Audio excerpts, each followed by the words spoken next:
speaker of today is Sergio Redegalli. I've known Sergio for 6 years.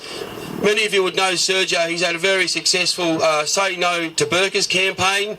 He was living in Newtown in Sydney, which is the centre of the lefty sort of stronghold. It's an open sewer pit in Newtown, but the demographics are changing and Sergio's moved out of Newtown. But Sergio had to repaint the repaint the mural over 90 times. And that's so much for freedom of speech. It's typical of the left. They say, oh yeah, you know, freedom of speech, but it only applies when you agree with them. So Sergio had a very rough campaign living in Newtown, right in the centre where all these lefties were and the behaviour that was going on. He was intimidated.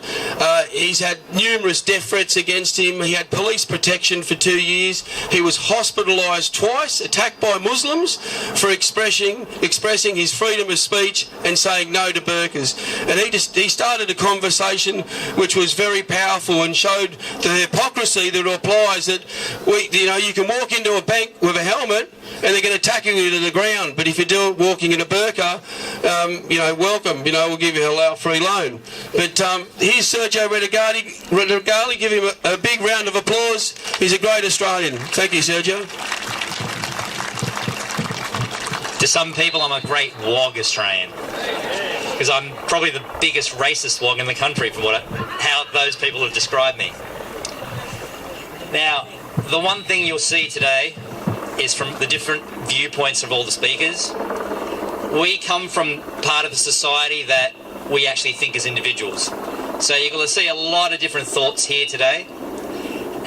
But keeping in mind, we are here to help the local community here. But the same thing that's happening here has been happening across Australia for a long time on different platforms.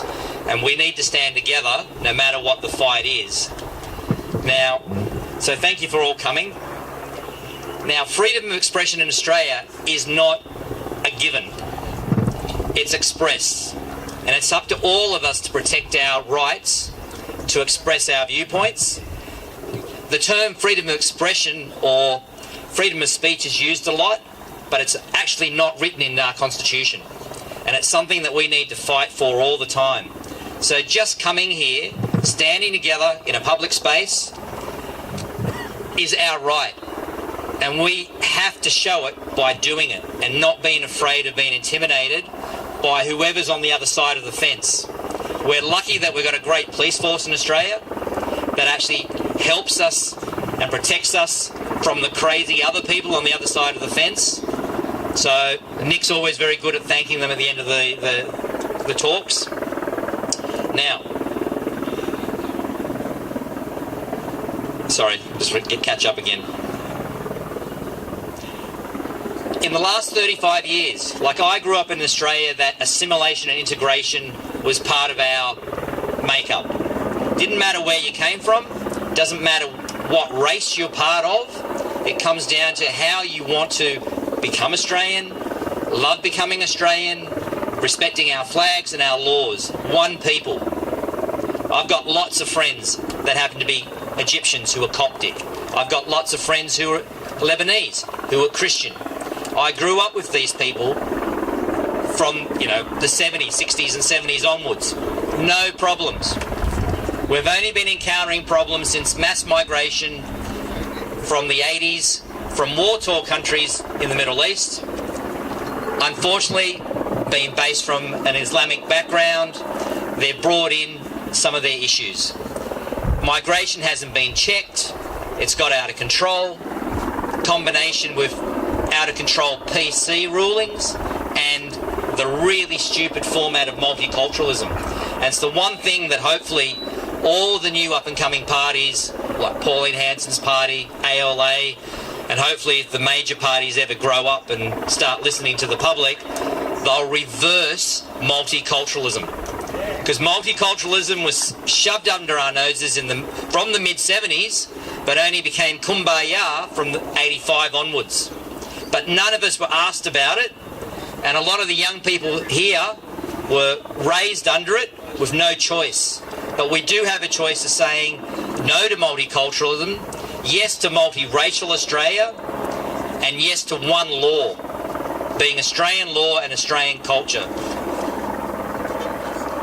Now, my perspective, different to the last speaker, sorry, is that we have over 70,000 young people that are homeless in Australia.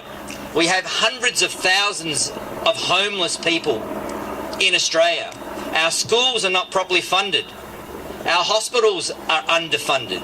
Our police are actually underfunded.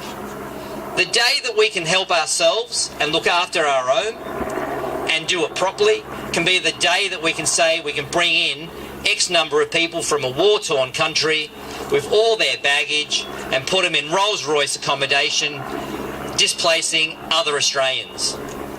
And it's those things that we need to tell our politicians.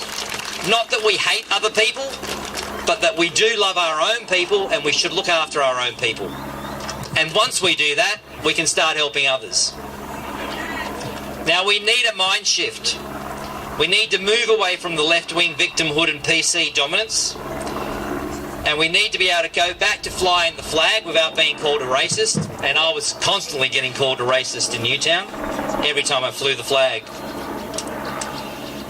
Things like Australia Day. I'm proud of Australia Day, but now I'm being told that it was an invasion day. Well, I disagree. And I think that we need to make our black Australians understand that they're part of Australia and we're part of their land as well. And what's important there is that Australasia was going to be found by someone. If it wasn't the British, or our mob, you could say, and everyone that's come after it, it would have been someone. It would have happened. So if it had to happen, they should be really happy that it was a really good group of people, being us, and that we've done a good thing. We've done some bad things, but at least we've learned from our mistakes and we're improving. And we can only get better by doing it together, black and white. So the victimhood, and I get disgusted by Triple J and the ABC, but I will give a plug to Tom Tilley with Hack. He's one brave young guy that's actually starting to do good with Triple J and talking about difficult topics. And I'm hoping there's more and more young Australians like Tom Tilley that actually stand up and listen to both sides of the topic. So, I could go on for lots. For me, it's all your rights to gather, pick up a paintbrush peacefully, and to have your say. And if people in this community want to be able to say something about not approving of X number of migrants being moved into their local area, they should be able to say it without intimidation, without being stalked at night, or their jobs being put in danger. That's the textbook play move that the left play, and the politically correct. We have to stand by each other and support each other and help each other. And when you start feeling bullied by these people, let your fellow Australian know that there's more of you than you think. So thank you very much for coming. And Nick, once again, you've pulled off a great little rally. So thank you. You're more than welcome, Sergio. Thank you, mate. That was very passionate. We've got the next speaker is Paul Guru. He's